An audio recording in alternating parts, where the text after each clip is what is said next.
Les Yakuza, vous connaissez, cette mafia japonaise tatouée et souvent avec un doigt en moins. On va voir qu'ils fêtent Halloween aussi. A tout de suite.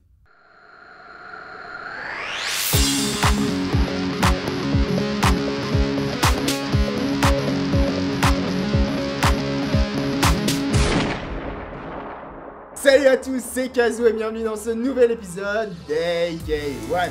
Alors en 2014, l'agence de police nationale japonaise a recensé 53 000 Yakuza répartis en 21 grands groupes. Alors il y en a 3 qui sortent du lot. Les Inagawa Kai avec 6600 membres, les Sumiyoshika avec 8500 membres, les deux originaires de Tokyo, et enfin, au sommet, les Yamaguchi-gumi. Eux ils sont 23 400 membres, ça fait 44% des Yakuza qui font partie de ce clan-là. Ils sont originaires de Kobe. Et le magazine Fortune les a classés deuxième plus grande organisation criminelle au monde, avec un chiffre d'affaires annuel estimé à 6,6 milliards de dollars. Alors ils sont devant des grands noms comme la Ndrangheta de Calabre, le cartel de Sinaloa ou la mafia napolitaine. Tout a commencé en 1915 quand Harukichi Yamaguchi a créé un syndicat de dockers du port de Kobe. Alors jusqu'à la fin de la Seconde Guerre mondiale, ils étaient qu'une douzaine, ils avaient des activités principalement liées au port, mais le troisième Oyabun, parrain, Kaoka Kazuo, il a restructuré le port. Il a créé un nouveau poste, il a diversifié les activités, trafic de drogue, d'êtres humains, prostitution, trafic d'armes, etc. Et en plus de ça, il a créé des sortes de sous-groupes répartis dans différentes zones géographiques. Ce qui a fait qu'en 1985, à sa mort, les Yamaguchi-gumi étaient présents dans 559 villes au Japon et comptaient 11 800 membres. Ils étaient donc devenus le plus grand clan de Yakuza du Japon. Bref, il est temps de revenir au titre. Les Yakuza, les Robins des Bois du 21e siècle. Rappelez-vous de Fukushima, en 2011. Accident nucléaire monstrueux, projet radioactif, mais à la base de tout ça, c'était un séisme de magnitude 9 qui a engendré un tsunami. Et ce tsunami a aussi fait beaucoup de dégâts en soi. 20 000 personnes sont portées, disparues, mortes à cause de ça, et aussi 550 000 personnes qui ont été évacuées. Sur ce nombre, 230 000 sont encore aujourd'hui dans des logements temporaires. Le lendemain de cette catastrophe, les Yamaguchi-gumi ont envoyé 25 camions contenant les biens de première nécessité et de l'alimentation, mais aussi ouvert leurs locaux aux victimes sur tout le territoire.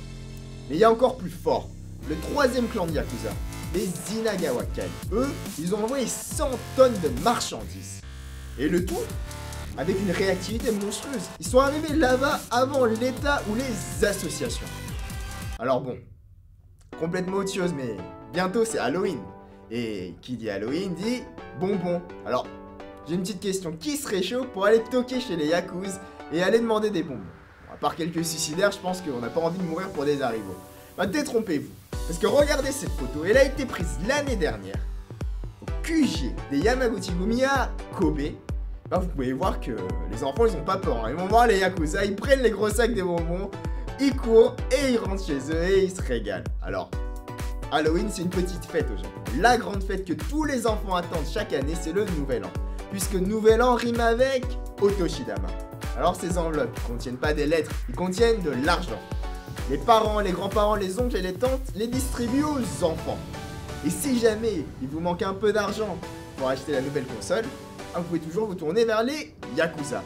Les Yamaguchi-gumi, toujours les mêmes, au même endroit, distribuent les Otoshidama en parallèle à des activités et de la bouffe gratuite.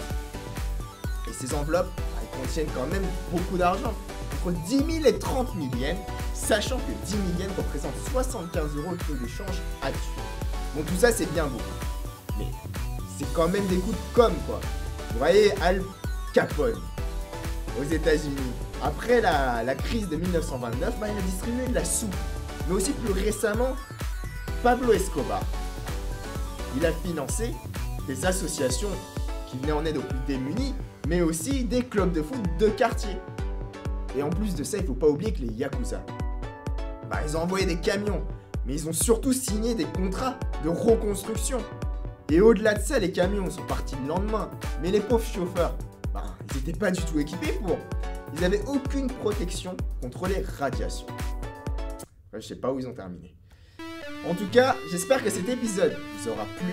On se retrouve très vite pour un nouvel épisode sur les Illuminati. On va pas parler du complot mondial, tout ça, non. On va parler des vrais, qui ont existé au XVIIIe siècle en Allemagne, en Bavière, les Illuminés de Bavière. Alors on va en apprendre plus sur leur histoire, sur leur but dans la vie, ce qu'ils voulaient vraiment faire. Du coup, pour ne rien rater, faut s'abonner. N'hésitez pas non plus à me suivre sur Facebook, Twitter ou Instagram pour être au courant des prochaines sorties.